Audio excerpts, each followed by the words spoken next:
we'll see the derivation for shape functions, okay, of four noded rectangular element.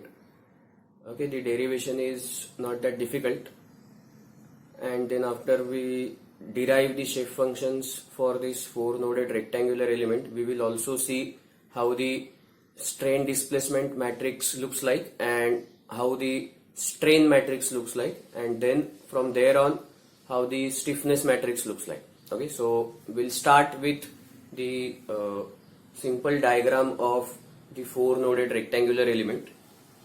Okay, now as you can see over here, four noded rectangular element. Okay, the nodes are 1, 2, 3, 4. Okay, in order to derive the shape function relations, okay, since the four noded rectangular element is having a specific shape which is rectangle, and by that shape the element is called as rectangular element. So no matter what, okay, in given geometry, the element's shape is not gonna change. Okay, unlike what we said, triangle. Okay, triangle has three sides. Okay, but the facility or the advantage with triangle, what we get is, okay, when we say triangle, it is only a three-sided figure. So triangle is also a general three-sided figure, we can call. Okay, but rectangle is not a general four-sided figure. Rectangle is a very specific geometry. So where the edges should be perpendicular and parallel. Okay, opposite edges should be parallel to each other and adjacent edges should be perpendicular to each other. Okay, and opposite edges should be equal in length. Okay, so that is the three constraints that are associated with rectangle. Will also associate with the rectangular element. Will also associate with rectangular element. So in any geometry, okay, if we want to mesh the geometry with rectangular element, okay, we must ensure that the shape of the element is not gonna be compromised. Okay, it cannot be compromised because it cannot change its shape. Okay, so having said that, how we are going to analyze the rectangular element? We have a global coordinate system. Okay, 0 or x or y. Then the rectangular element is placed inside a global coordinate system. But just to simplify the calculations, we assume that the rectangular element is having its own local coordinate system. It is having its own local coordinate system, which is of this kind. So let's say at node number 1, okay, it is having x, and in this particular direction the y. Sorry, this is not L, this is y. Okay, so small x, small y. So this node number 1 typically becomes the origin, okay, of my local coordinate system for rectangular element. Okay, now as I move along x, okay, the final distance is L. Okay, as I move along y, the final distance is h. Okay, so it is L in x direction, h in y direction. Okay, so if that is known or that is understood, okay, let us try to define a approximate function, or I would also call it as approximate function for the field element. Okay, for the field element. Now again the discussion is going to be on the similar lines what we did in the triangular element, that is three noded triangular element. Okay, we know that on each node the structural field will give us 2 degrees of freedom. On each node the structural field will give us 2 degrees of freedom, whereas each node of the thermal field I can only have 1 degree of freedom, that is temperature, because of the nature of the temperature being scalar, and in structural field the nature of the primary variable, that is displacement, being vector quantity or vector nature. Okay, so in that sense it is again easy for us to derive relations for temperature DOF. Okay, derive relations for temperature field with single DOF on each node. Okay, and then we can expand our relations to a structural field later. So in a given temperature field for an entire element, I can define my interpolation functions or approximate functions, whatever we call it. Okay, so interpolation function as tx comma y as c0 plus c1x plus c2y plus c3xy plus c3xy.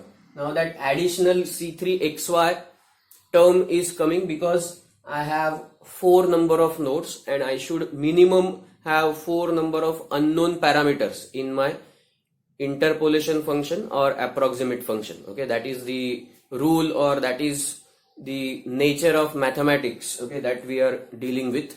So in triangular element we have seen I had 3 nodes. Okay, so I had taken up to this C2y, okay, C2y, and as you can see this is still a linear equation. Okay, this is still a linear equation even though I multiply x and y, okay, along with C3. That doesn't make it non-linear, or that doesn't make it, I would say, a higher order. Okay, you can see power of x and y respectively, it remains as 1. Okay, it remains as 1 only.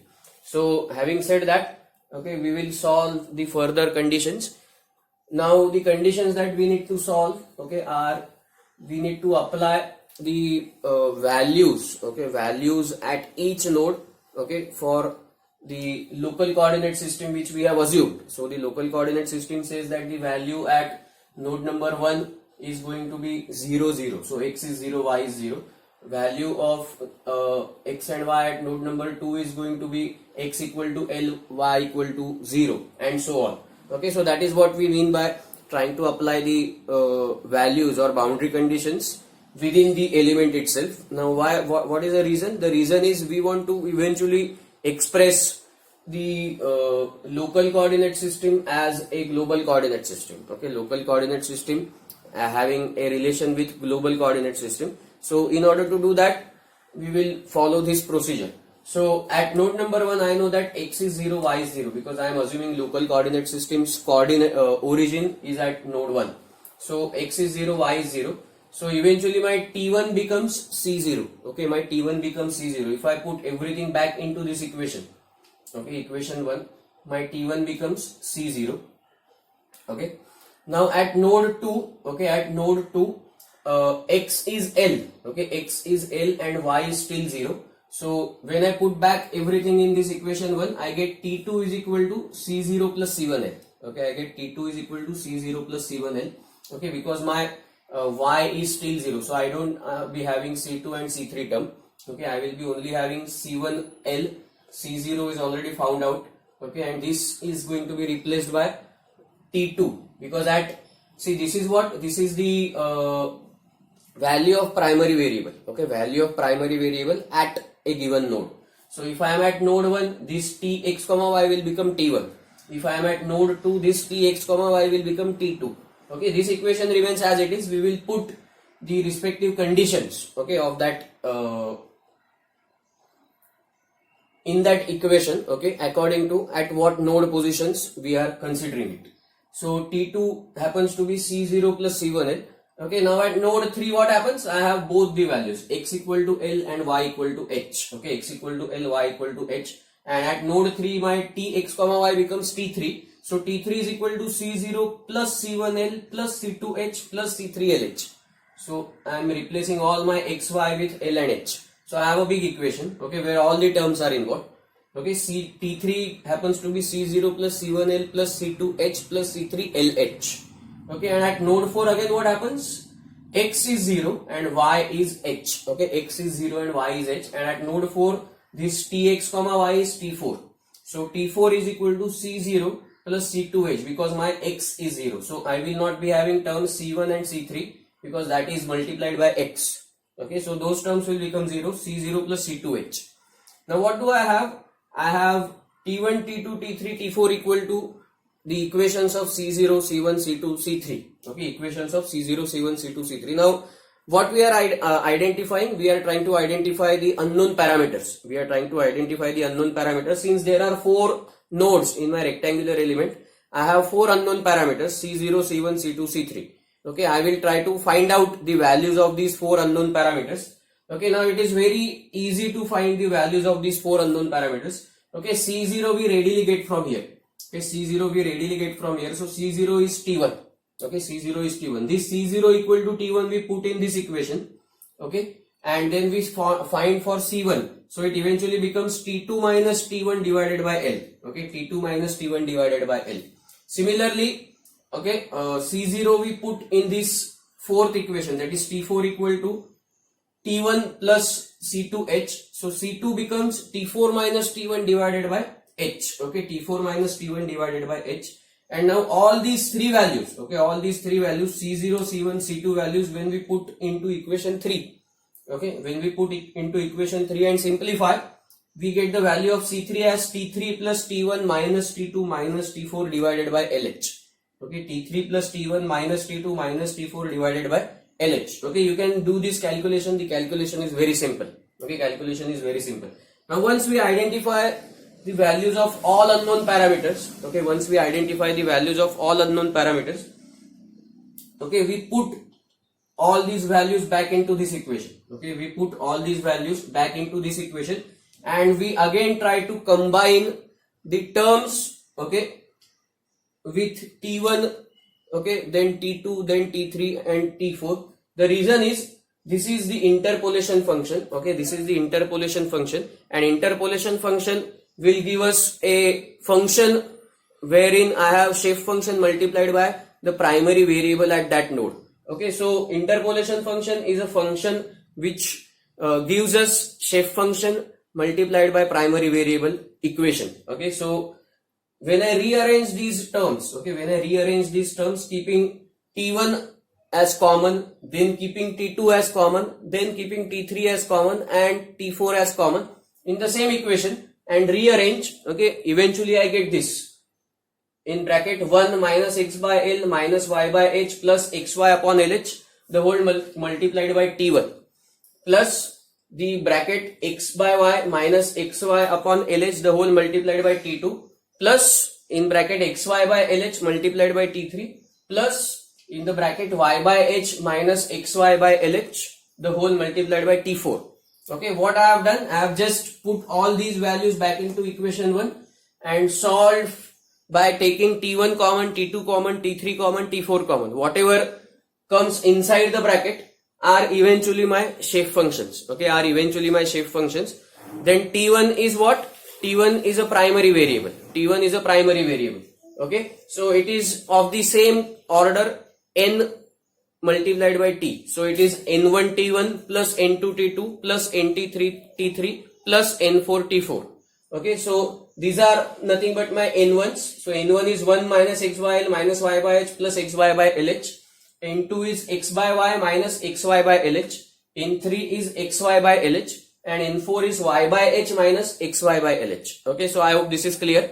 Okay, the mathematics involved is not at all difficult. We just have to rearrange the terms and take common terms outside, keep uncommon terms inside the bracket and write it as n1 t1 plus n2 t2 plus n3 t3 plus n4 t4 manner.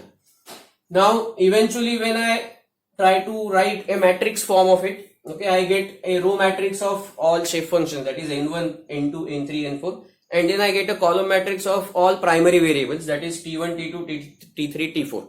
So this relation is what I am looking at. This relation is what I am looking at. Now, when I change my field, okay, so this was very easy till we were applying this to a thermal field, wherein on each node I have single degree of freedom. But when I expand, okay, and try to apply this to a structural field, I know that on each node there are 2 degrees of freedom.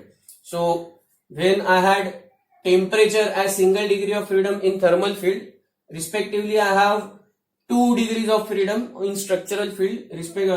Wisely I have u and v. So u is a displacement in x and v is displacement in y. This is what we have seen over here. Along x it is u, along y it is v.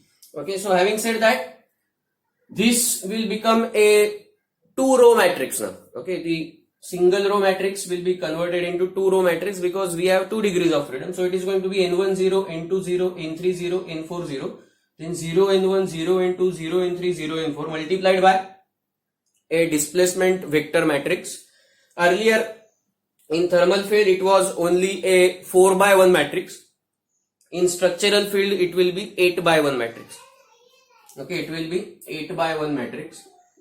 Now when I multiply these two, I will eventually get these two equations. So the equations will be of the order n1 u1 plus n2 u2 plus n3 u3 plus n4 u4, and the second row is going to be n1 v1 plus n2 v2 plus n3 v3 plus n4 v4. So U is equal to the first row, that is N1 U1 plus N2 U2 plus N3 U3 plus N4 U4, and V is equal to N1 V1 plus N2 V2 plus N3 V3 plus N4 V4. Since we have 2 degrees of freedom, we will have 2 set of equations. Okay. Now this particular element, okay, this particular element is called as bilinear element. Okay, bilinear element. The reason is because it permits linear variation of unknown field variables along x equal to constant and y equal to constant lines. As you can see, the shape function is a function of xy. Okay, is a function of xy.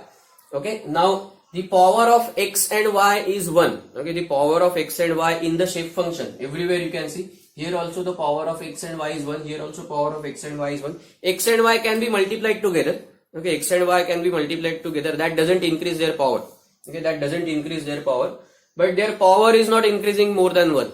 Okay, and that is the reason why this particular element is called as bilinear element. Okay, this particular element is called as bilinear element. Why bilinear and why not only linear? Because bilinear, because u and v, it is linear in both the directions. Okay, it is linear in both the directions. That is why it is called as bilinear element. Okay, bilinear element. Now, if we just expand this thought, okay, whatever we have just done over here, which is the we have just identified the shape functions. We have just come to know that the primary variable displacement matrix is of the order 8 by 1. Okay, now if we just expand this discussion and try to find out the strain of this element, okay, it is again on the similar lines as we have found out for a CST element. So strain matrix is given by epsilon x, epsilon y and psi xy, which is shearing strain xy, which is nothing but the partial derivative of u with respect to x, okay, for epsilon x. Then for epsilon y it is partial derivative of v with respect to y, and then for shearing strain xy it is going to be partial derivative of u with respect to y plus partial derivative of v with respect to x. So it is going to be dou u by dou y plus dou v by dou x for psi xy.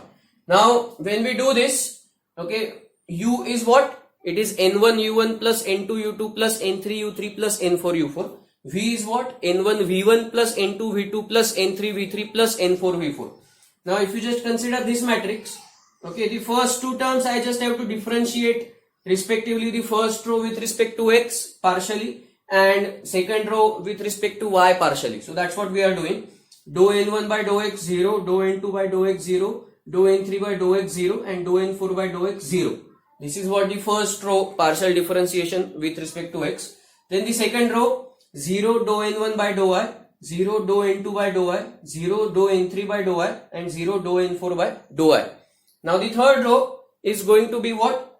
Partially differentiated dou u by dou y plus dou v by dou x. So now they will come in reverse order. So this term will come first, dou n1 by dou y, then the second term dou n1 by dou x, then dou n2 by dou y, dou n2 by dou x, then dou n3 by dou y, dou n3 by dou x, dou n4 by dou y, dou n4 by dou x, multiplied by the whole 8 by 1 displacement vector matrix, that is u1 v1, u2 v2, u3 v3, u4 v4. Now this particular matrix, as you can see over here, okay, as you can see over here, is a strain displacement relation matrix. Okay, is a strain displacement relation matrix. And this matrix, if you carefully observe what are my shape functions, if I partially differentiate my shape functions, am I gonna get constants? Am I gonna get constants? I'm not gonna get constants. Okay, because when I try to differentiate partially, okay, I will only have to differentiate with the terms. Okay, so it will be y by h. Okay, it will be y by h. Okay, rest of the terms I will not include. Okay, so the meaning is when I try to partially differentiate, I will at least be having x term or y term remaining. Okay, in these strain displacement matrix B, and that is why it is called as, again, okay, this explanation. Okay, again it is called as bilinear matrix or bilinear element, because this strain displacement matrix is also not a matrix of constants. Okay, it is whereas the matrix of a linear relation of the